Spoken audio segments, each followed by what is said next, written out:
So I'll spend a bit of time looking at a logistic regression example. So this was using data that was taken from patients who were on a waiting list, I think, or about to undergo renal transplant. And they had lots of things measured about their illness and their general characteristics, such as age, whether they smoked, gender, as well as their illnesses. And the outcome, I mean, there were various ways this data set was used, but one of the outcomes was thinking about, did the patient die within 5 years of transplant? So it was really geared at sort of finding out which patients were likely to do well after transplant.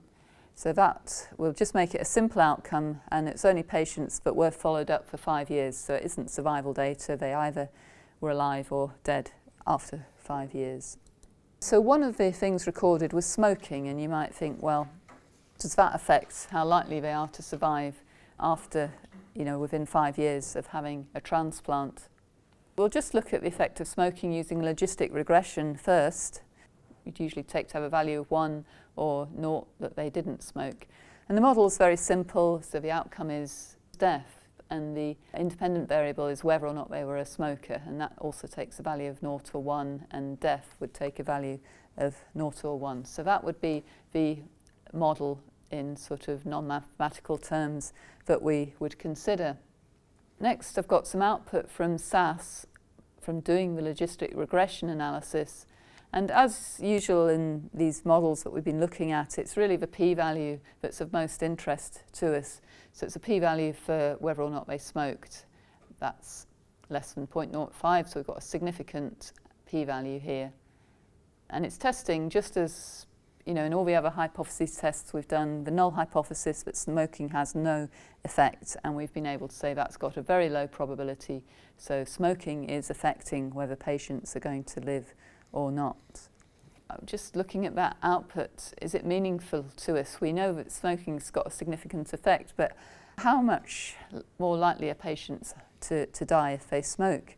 And so we want to get from this output, this is actually that logic thing for smoking, and it's not very helpful to us. So we want to interpret that. So if you recall, we had this function, the log of the probability over 1 minus the probability, that was used to define the model equation.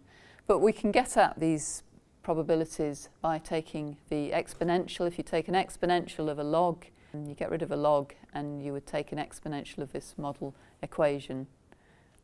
And what it turns out, if you take the exponential of this estimate here for smoking, you get an odds ratio for smoking. And if you've ever done any gambling, things get expressed in terms of odds of something happening, and it's basically the probability of it happening over it not happening. So it's not quite saying it's the probability, it's, the odds of something is probability of it happening over it not happening. And so the odds ratio is the odds of death if you're a smoker divided by the odds of death if you're a non-smoker. And that's what we can get if we take the exponential of this estimate, the logit estimate. So if we do that, we get something called the odds ratio, which is conveniently done for us by SAS. We don't have to use our calculators or Excel to do it. And we get that the odds ratio is 2.458. And it gives us a 95% confidence interval as well. So we can say that the odds of death at 5 years is 2.46 higher than in the smokers compared to the non-smokers. So that's just looked at the effect of smoking. But of course, the odds of dying is going to almost certainly be related to things like age as well. So you don't want to look at smoking in isolation. It would seem a good idea to adjust the age effect, because perhaps the smoking effect is only significant because the smokers tended to be older. You don't know that, so you do want to adjust for age. In a similar way to we did for general linear models, you can put more than one thing into your logistic regression model. So this is really why logistic regression is a much more powerful technique than the chi-squared test that we looked at last time, which we might have used to analyse smoking and seeing if it affects death. But we can now do adjustment and put more than one thing in the model. So if we put age into that model to predict death, and not surprisingly has a highly significant effect, older people are more likely to have died after 5 years. But our smoking effect is still significant, so we're able to say that even after adjusting for age effects and the fact that the smokers might be an older group, we've still got a significant result. We get the corresponding odds ratios. For particularly smoking, that's one we're interested in. We've now got an odds ratio of 2.2, which is a little bit less than we had before. Before we had, I think, 2.4 or 5, something like that.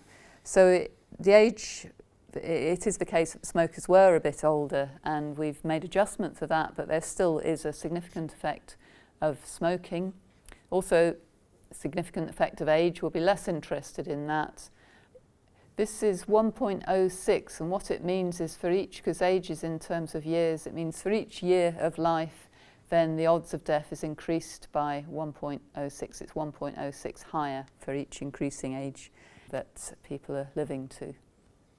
So the main use of that was really to be able to be sure that the smoking effect was significant even after adjusting for age. You might also want to ask, well, is the smoking effect more important in older or younger people? Is there an interaction between smoking and age?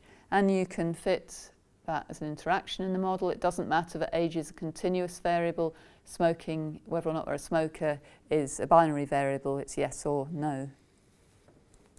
This is the output from that model. We've got a third line for the interaction, and that's non-significant. So there's no evidence that the effect of smoking becomes greater or less as the patients got older. So at that stage, you would probably just take the interaction out of the model. You've done the test. It's probably best then to take it out.